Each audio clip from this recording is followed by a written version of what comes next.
البتہ عطا کرنے کے جو اس نے کچھ اصول بنائے ہیں یا شرائط ہیں ان پہ ہمیں عمل کرنا ہمارے لیے یہ ضروری ہے.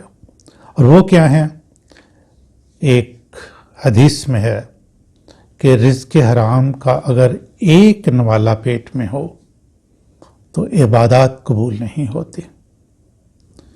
ناظرین غور فرمائیں کہ اگر پیٹ میں رزق حرام ہو تو عبادات قبول نہیں ہوتی.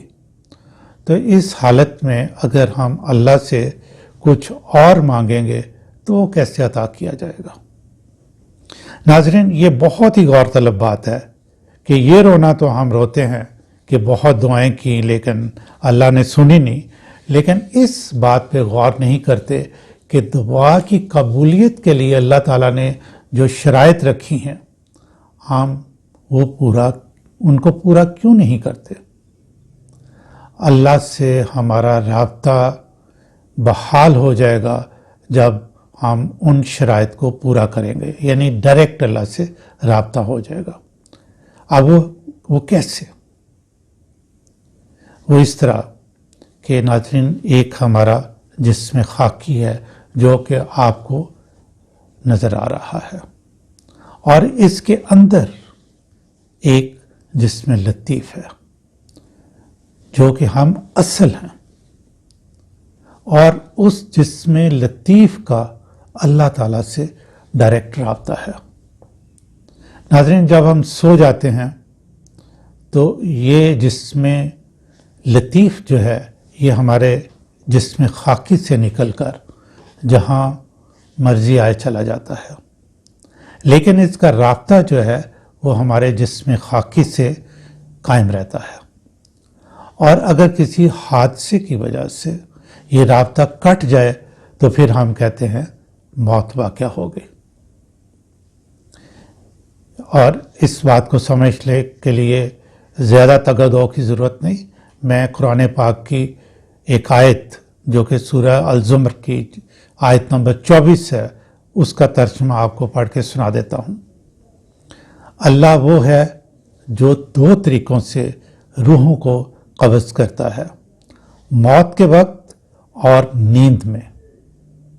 وہ مرنے والوں کی روحوں کو اپنے ہاں روک لیتا ہے، لیکن باقی ارواح کو ایک خاص مدت کے لیے ان کے اجسام میں دوبارہ بھیج دیتا ہے.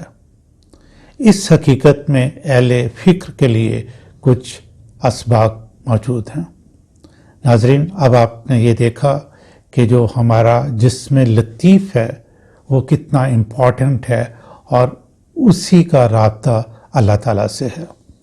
جب انسان کوئی حرام کام کرتا ہے، مثلا رشوت لینا، غیبت کرنا، جھوٹ بولنا، زنا کرنا، دوسروں کا حق مارنا، دھوکہ دہی، فریب وغیرہ، تو جسم لطیف پر بدنما داغ اور دبے پڑ جاتے ہیں. یہ جو لائن ہے اس کا ریفرنس جو ہے یہ غلام جیلانی برق کی کتاب ہے من کی دنیا، اس میں سے میں نے لیا ہے. اور جب جسم لطیف پر داغ لگ جاتے ہیں تو پھر ہوتا کیا ہے کہ وہ اس قابل نہیں رہتا کہ اللہ تعالیٰ سے رابطہ کر سکے. اب یعنی جسم لطیف کا رابطہ اللہ تعالیٰ سے ہے، اور ہمارے اعمال کی وجہ سے اس پہ داغ دبے پڑ گئے ہیں، تو رابطہ وہ اپنے آپ کو پھر اس قابل ہی نہیں سمجھتا کہ وہ اللہ تعالیٰ سے رابطہ کرے. اس حالت میں آپ مصلے پہ بیٹھ کے جو مرضی پڑھتے رہے، اللہ سے دعا کرتے رہیں، جسم لطیف اتنا آلودہ اور گندا اور بدبودار ہو چکا ہوتا ہے کہ وہ اللہ کے حضور پیش ہی نہیں ہوتا. جب وہ پیش نہیں ہوتا تو دعا کیسے منظور ہوگی؟ اللہ سے رابطہ کرنے کے لیے جسم لطیف کا صاف شفاف پاکیزہ ہونا بہت ضروری ہے. بس آپ اتنا کام کریں کہ جو حرام ہے یعنی منع کیا گیا ہے اسے چھوڑ دیں. ابتدا جھوٹ، غیبت، فحش کلامی، بد کلامی، دوسرے کا حق مارنا، اس کو آپ ختم کریں. پھر اللہ کی عبادت شروع کریں. اللہ کے 99 صفاتی نام ہیں، ان ناموں سے اللہ کو پکاریں۔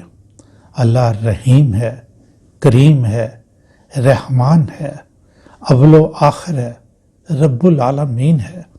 وہ کیسے دعائیں قبول نہیں کرے گا؟ سورہ بقرہ کی آیت 152، سو تم مجھے یاد کرو، میں تمہیں یاد کروں گا، اور میرا شکر ادا کرتے رہو اور میری ناشکری نہ کرو۔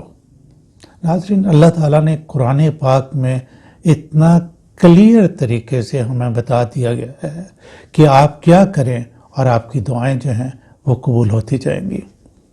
ناظرین، آپ یہ کر کے دیکھ لیں، آپ کا جسم لطیف تمام دبوں داغوں سے پاک ہو جائے گا۔ آپ خود کو ہلکا محسوس کریں گے اور آپ کو اپنے آپ سے خاص طور پہ تنہائی میں خوشبو آنا شروع ہو جائے گی۔ ناظرین، میں یہ فکرہ رپیٹ کرتا ہوں، آپ اس پہ کائنڈلی غور فرمائیں کہ جو میں نے بتایا ہے کہ آپ حرام کو چھوڑ دیں تو پھر اس کے بعد کیا ہوگا کہ آپ اپنے آپ کو ہلکا پھلکا محسوس کریں گے۔ آپ جب چل رہے ہوں گے آپ کو محسوس ہوگا کہ جیسے آپ کا وزن جو وہ ہے ہی نہیں اور بڑا کمفرٹیبلی آپ چل رہے ہیں۔ اور جب آپ کہیں تنہا ہوں گے تو آپ محسوس کریں گے کہ آپ کو اپنے آپ میں سے بہت اچھی خوشبو آ رہی ہے، اور یہ ہے جسم لطیف اللہ کے دربار سے ہر عرضی جو ہے وہ منظور کروا کے لائے گا کہ آپ کو حیرت ہوگی، آپ پرسکون ہو جائیں گے۔ پھر آپ صرف اپنے لیے نہیں، دوسرے کے لیے بھی دعا کرنے کی پوزیشن میں ہوگے اور اللہ تعالیٰ وہ منظور فرمائے گا۔ ویسے میری فلسفی آف لائف یہ ہے کہ ہمیں ایک دوسروں کے لیے دعا کرتے رہنا چاہیے۔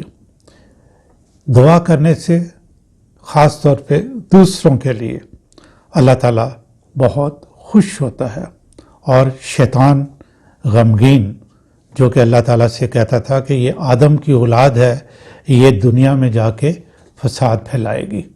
جب ہم دوسرے کے لیے دعا کرتے ہیں تو اللہ تعالیٰ کہتا ہے کہ دیکھو یہ صرف فساد نہیں پھیلاتے، یہ کس طریقے سے ایک دوسرے کے لیے دعائیں کر رہے ہیں۔ ناظرین، ختم کرنے سے پہلے میں آپ سے ایک بات شیئر کرنا چاہتا ہوں۔ یہ جو آپ کے ہاتھ میں ایک ڈیوائس ہے جس کو ہم سیل فون کہتے ہیں، یہ ایک ہی وقت میں اس میں جنت کا سامان بھی موجود ہے اور جہنم کا بھی۔ اس میں اتنی گندگی ہے اور اتنے پلینڈ طریقے سے لوگوں کو گندگی کی طرف راغب کرنے کے لیے اس پہ ویڈیوز بنا کے اپلوڈ کی جاتی ہیں کہ آپ کو حیرت ہوگی۔ آپ نے اپنے آپ پہ کنٹرول کرنا ہے اور ان چینلز پہ بالکل نہیں جانا، اور اگر اس کا استعمال کرنا ہے تو پاکیزہ اچھی چیزیں جو ہیں وہ کریں جو کہ حلال ہیں۔ اس سے آپ کو بہت فائدہ ہوگا۔ آپ ارادہ کریں، مصمم عمل کریں، دعائیں تو قبول ہونا ہی ہے، اور انشاءاللہ اللہ تعالیٰ کرے گا۔ خالد اقبال کی طرف سے آپ کے لیے بہت سی دعائیں۔